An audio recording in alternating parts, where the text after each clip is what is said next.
Hey everyone, welcome back to the channel. In this video, I'll be giving you 5 of my top tips for taking on Apocalypse mode and crushing it in Remnant 2. All the gameplay in this video is on Apocalypse mode, and it will include bits and pieces of some boss fights, so there may be spoilers for those of you who haven't played the game yet. But I'm assuming that if you're here for Apocalypse tips, then you most likely finished the game already and are ready to take on a higher difficulty. I did just upload a full breakdown of my build that I used to take down the final boss Annihilation on Apocalypse mode, so if you're looking for some tips and builds for that encounter, then feel free to check that out. Alright, let's dive into these tips. Tip number 1, waste no slot in your build. So every piece of your build, from your traits to your weapon mods, to your mutators, to your selected weapons, to your archetypes, and what abilities you've selected to your relic, and the relic mods that you've attached to it, all of those things matter on Apocalypse. So the first thing you should do on your Apocalypse run is to go through every element of your build and make choices. That may mean resetting your traits, that may mean leveling up the weapons that you intend to run with. Just remember that a bad plan is way better than no plan at all. And you will most likely make tweaks here and there as you play through Apocalypse, but make sure that every slot is chosen with purpose and every part of your kit should be intentional. You might even choose to not run a healing relic on Apocalypse if you're a squishier character, since most things will one-shot you anyway. So explore your other options. Tip number 2, see absolutely every enemy as a genuine threat.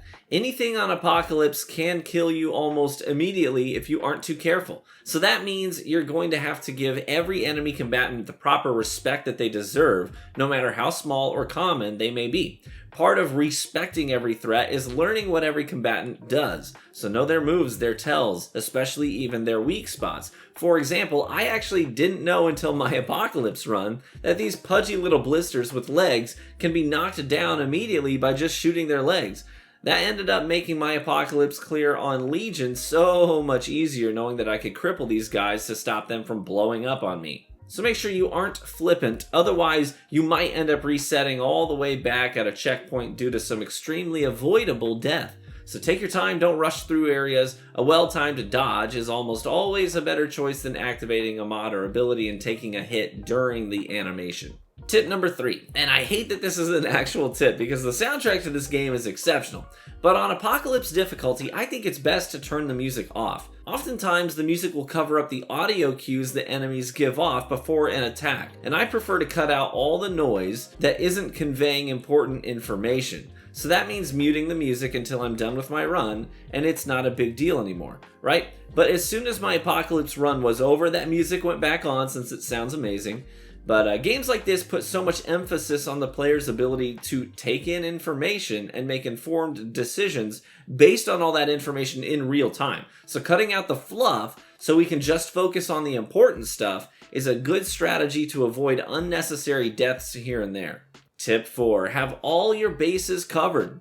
That means having at least 2 to 3 builds ready to go for your Apocalypse run. My double shotgun build carried most of the weight for about 75% of my Apocalypse clear, but there were instances where I needed to make a change based on what perks the bosses rolled with.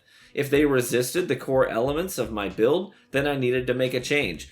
But covering your bases also means having a build for general traversal in between boss encounters. So you'll want a tool for taking down elites, a tool for managing crowds, as these traversal sections often just try to overwhelm you with lots of squishy ads all at once. Being able to take them all down quickly and managing the crowds is invaluable for your Apocalypse run. And yes, that might mean being the guy who pulls out the Enigma from time to time. You use the tool that's right for the job when you need it. You don't need to impress anyone.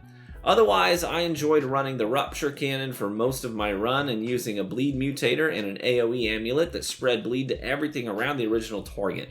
Too fun. And my final tip on this list, tip number 5, you should learn how and when to use the things that are often overlooked in this game. The 2 things that come to mind are the neutral dodge and melee attacks. I came to rely on neutral dodges a lot in my Apocalypse clear. There are so many instances where I need to dodge a heavy attack that's coming in, but I don't want to give up my footing. I like the place that I'm standing. There may be other hazards to my left or to my right, and I really don't want to dodge roll away from where I am.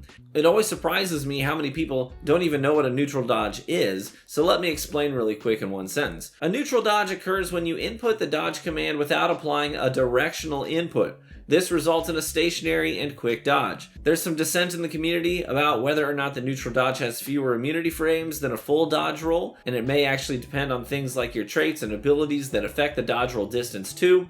But the neutral dodge feels like it requires a little more precision on the timing, but it's great when you don't want to give up your spot, or if you want to take advantage of a damage window just after dodging, you don't want to waste extra time doing a full roll. I also mentioned melees. I was able to clear entire sections of ads without needing to pick up any ammo because I had a melee ad clear build ready to go. It used the Atom Splitter and an amulet that gave back stamina on melee hits and increased melee damage by 35%. It's a banger. But the Atom Splitter overpenetrates targets too, so this approach helped me clear sections without hitting the bottom of my ammo reserves and kept me safe. So make sure that you're giving your melee game the attention that it deserves too. You'll likely need it. And there you have it. Those are my top 5 tips for beating Remnant 2 on Apocalypse difficulty. Go in with a plan, be adaptable, and leverage every part of your kit and your game to come out on top. Good luck, thanks for watching this video, and leave a like if you enjoyed the content. Be warm and well fed, my friends, and I hope to catch you in the next video. Bye-bye.